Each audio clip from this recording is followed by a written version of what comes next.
You're over here like, I mean, like, okay, you know what, that's fine. Don't respect Jamar Chase and then see what happens. Like, seriously, I'm itching. I haven't seen a deep reception for Jamar Chase in weeks now, and I'm itching for another one. I want to see it. Dude, I look, it's just so fun to watch, isn't it? Like you see Joe Burrow throw that deep ball, and you just go like, ooh.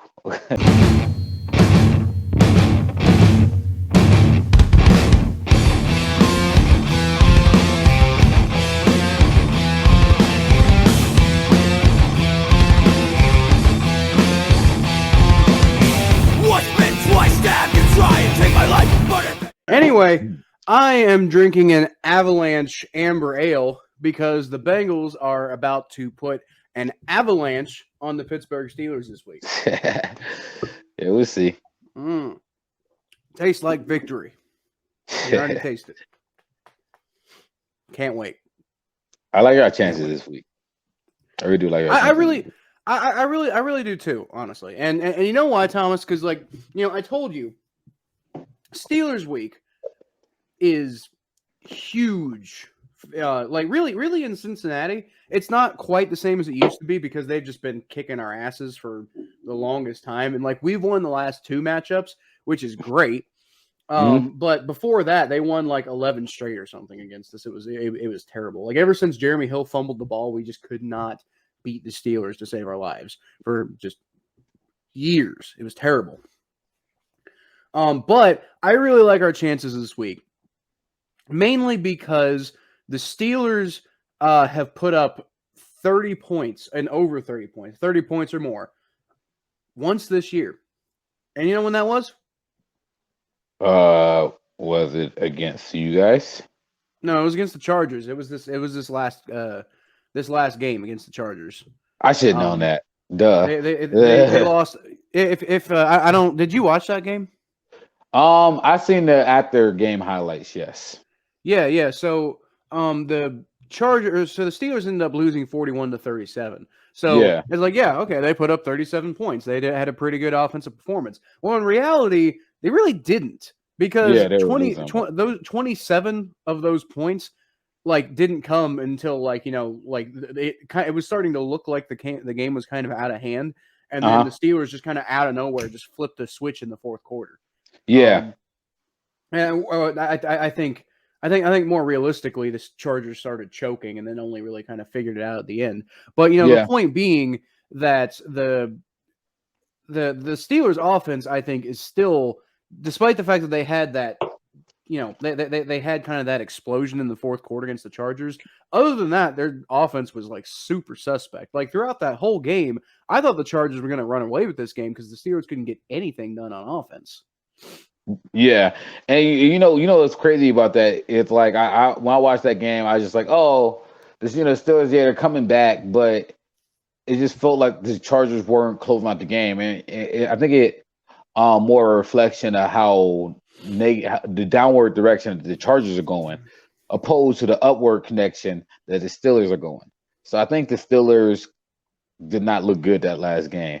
They had to come back just to tie it. I know they came back. I know, moral victories, but isn't that 2 in a row for them losing wise, or a tie and a loss, right? Yeah, it's a tie and a loss. But yeah, I mean, they're slipping down. They're going down, Pittsburgh. You going down, Pittsburgh? Well, they are, and I think they're going to do a lot more losing in the second half of the season than they did in the first half of the season.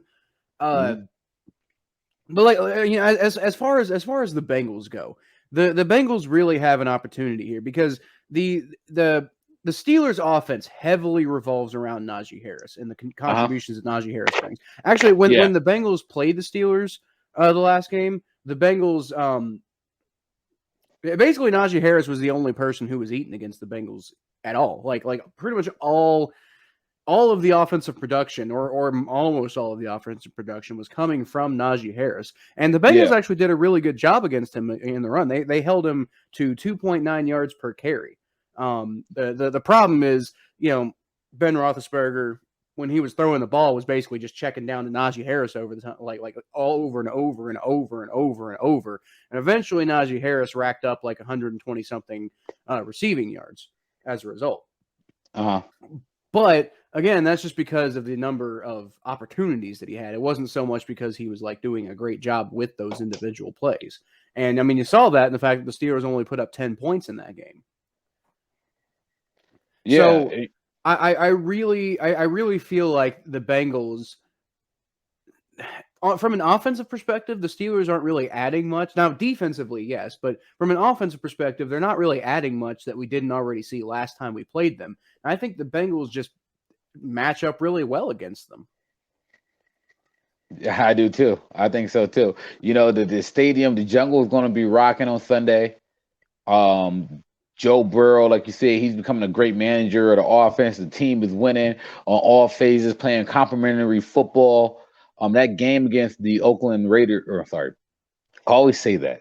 Sorry, Las Vegas Raiders is such a clean game.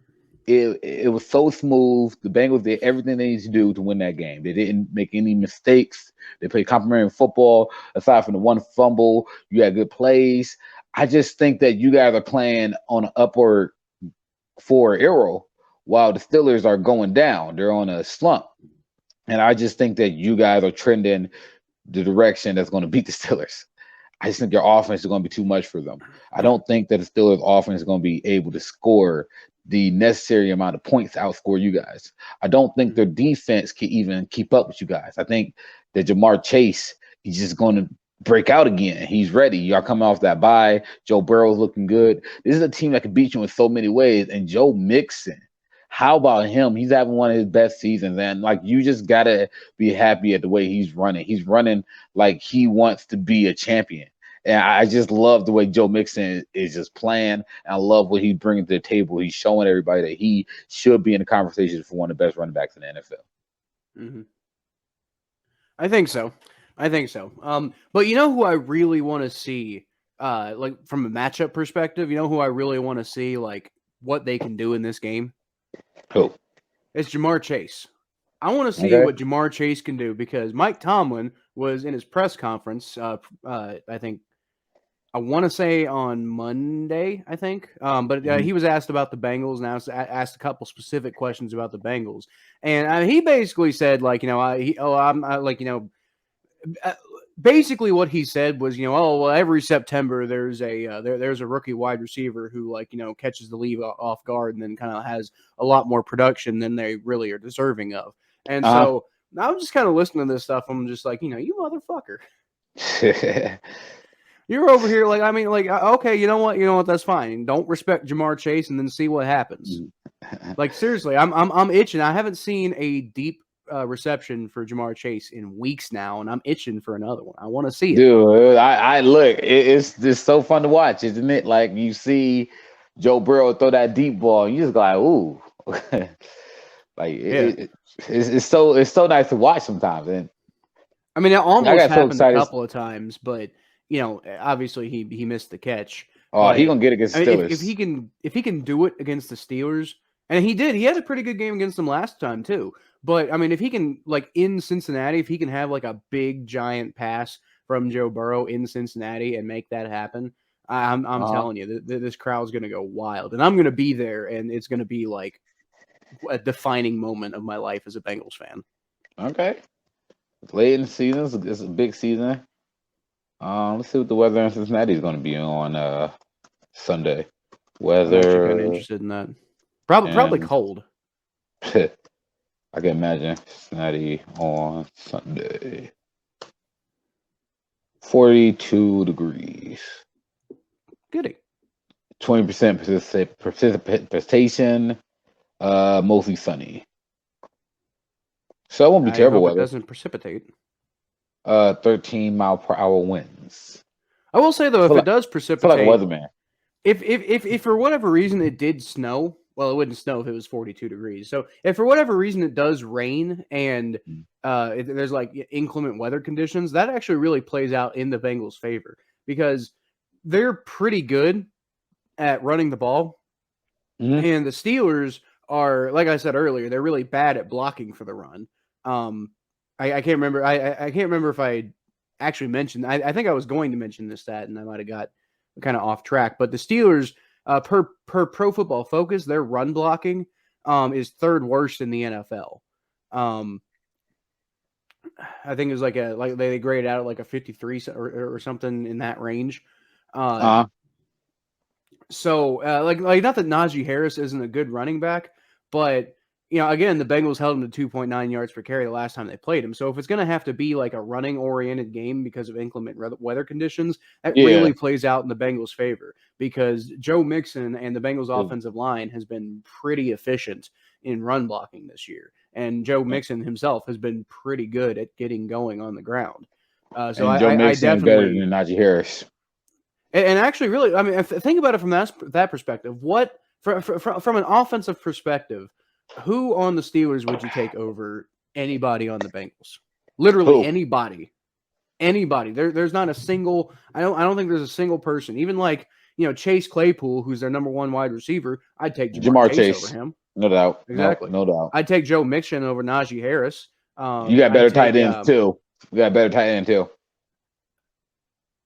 Maybe that's actually it's like Uzama or Freiermuth. I don't know. Maybe Freiermuth just because he's young. I think Freiermuth's about as good as CJ Uzama and he's younger.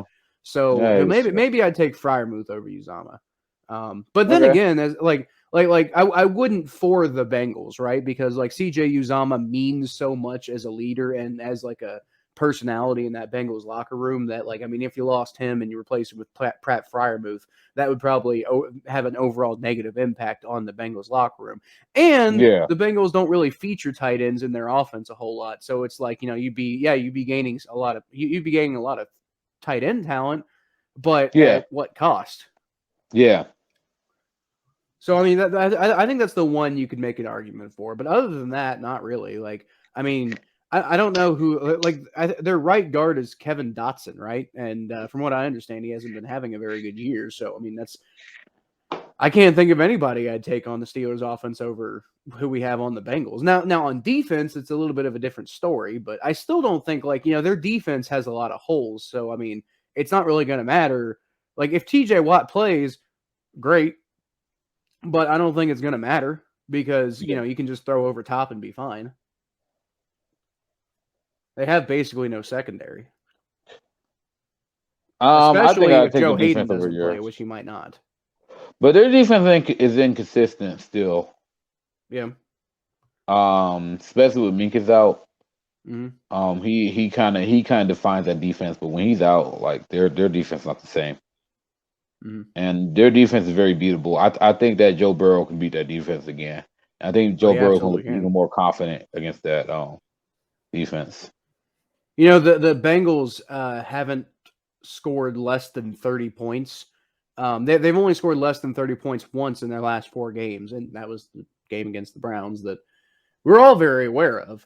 But ever since it seems like ever since November or mid-October, the Bengals just finally figured out how to get their offense on a roll. Because you remember before that they were struggling to hit that 30-point mark, and it was 27, 24, 21 every single week. It was right around in that range, but lately it's been a lot more around the 30-point range. So I definitely think there's something to be said about that. But let's go ahead and move on to the Browns. Because they're playing the Ravens, and I think this could be a very, very good game to watch. I actually think if I was a neutral fan, I'd probably want to watch that game more than I'd want to watch Bengals Steelers because like I said, I'm struggling to see where there's any matchup advantage for the Steelers at all, except for maybe TJ Watt on Riley Reif. But I mean, even then, Riley Reif's not bad. So